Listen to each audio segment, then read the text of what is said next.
真正的法师最怕的不是鬼，而是他自己用的武昌兵马。用一次折寿3年，放他出去容易，收回来得看他心情。更让人头皮发麻的是，你让他去办坏事儿，他真会去，回来就跟你算账，拿不出，拿你的福德和健康抵。不看完这个视频，你可能永远不知道为什么法师见了这股力量连大气都不敢出。看完你能搞懂2件事：第一，生活中哪些反常信号可能跟它有关；第二，万一不小心沾上，该怎么做才能不伤自身。更关键的是，你会明白，想驾驭它靠的不是法术，是你心里的正念和德行。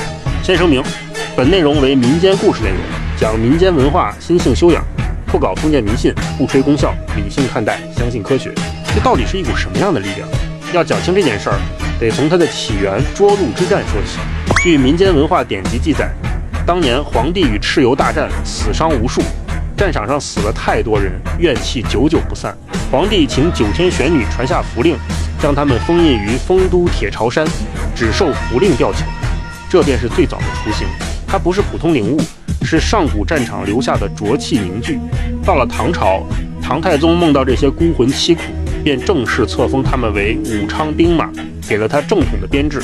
从此他归入道门，成了刑法中战力最强的一支法兵骑兵，专扫邪气，镇宅护人，也是法师手里最凶也最险的底牌。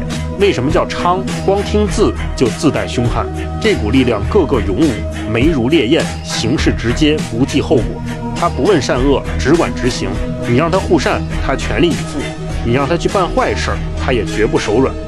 但后果全由你自己扛。细分下来，它分5路，体系森严，东南西北中，每一路下辖5部，分工极细，有专门吞啄的，有镇压的，有断恶的，甚至连让人气场紊乱这种小活都有专人承担。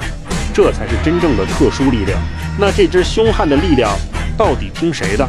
他的统领是眉山赫赫有名的猎神翻坛张五郎，湘鄂川赣一带的法坛，他是绝对的头领。传说张五郎生于湘西，16岁进山学法，32岁攻城。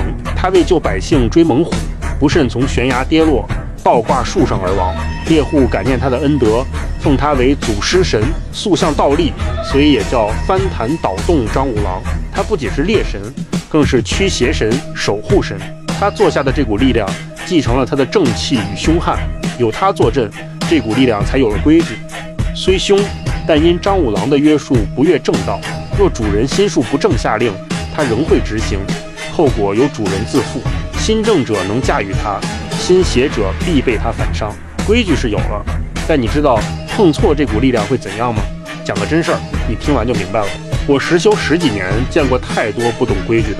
前阵子有个道友驱车几百公里来找我，神色憔悴，浑身透着一股怪气，一见面就跪下。我身心耗损严重，快要撑不住了。细问才知，他刚入门，心浮气躁，想靠这股力量报复邻居，私下接触了假冒眉山的旁门传承，以为能控住，结果不到半月，浑身酸痛，彻夜难眠，家里怪事不断，连走路都不稳。我一观气场就知道，这是负气侵扰，损耗身心根基，再拖延下去，福报和气运会彻底受损，很难挽回。我用正统眉山一脉的调理方法帮他清除了浊气，又传他静心养德之法，让他每日修身积善，足足3个月，他才恢复元气。他后来专门来谢我，我终于懂了，这不是逞能的工具，是护道的助力。心不正，德不够，碰它就是在耗损自身福报，自毁根基。你也许会问，那这股力量到底能不能用？能，但得先正那个用的资格。规矩不是你想碰就能碰。历来不少人仰慕眉山一脉，想入门修行，可眉山之法最重心性德行，我也谨遵祖训，从不随意结缘。心术不正、根基浅薄之人，再强求也不会轻易引路。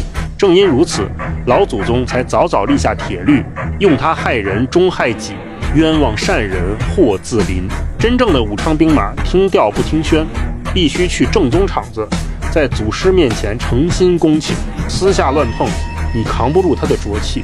还有一个极大风险，你派他出去解决麻烦，若找不到合适的对象，他可能回头找你自身的麻烦。这也是为什么历代祖师把门槛设得极高，不是看不起你，是怕你福报不够，心性不坚。所以想驾驭它，不是靠符箓法术，是靠一辈子的修身立德。最后送你一句话，记住了，能保你平安。心正则这股力量为你护道，心邪则它必反伤你身。修行从来不是神通广大，而是正心正念，积德行善。你如果练法无门，不懂门道，或者曾乱碰把自己搞伤了，别瞎练耗自己。评论区问一句，你见过或听过乱碰这类能量出事的人吗？想走正路的不用急着找我，先把心修干净，把德养厚，有缘自会遇见引路人，有缘自会相见，福生无量天尊。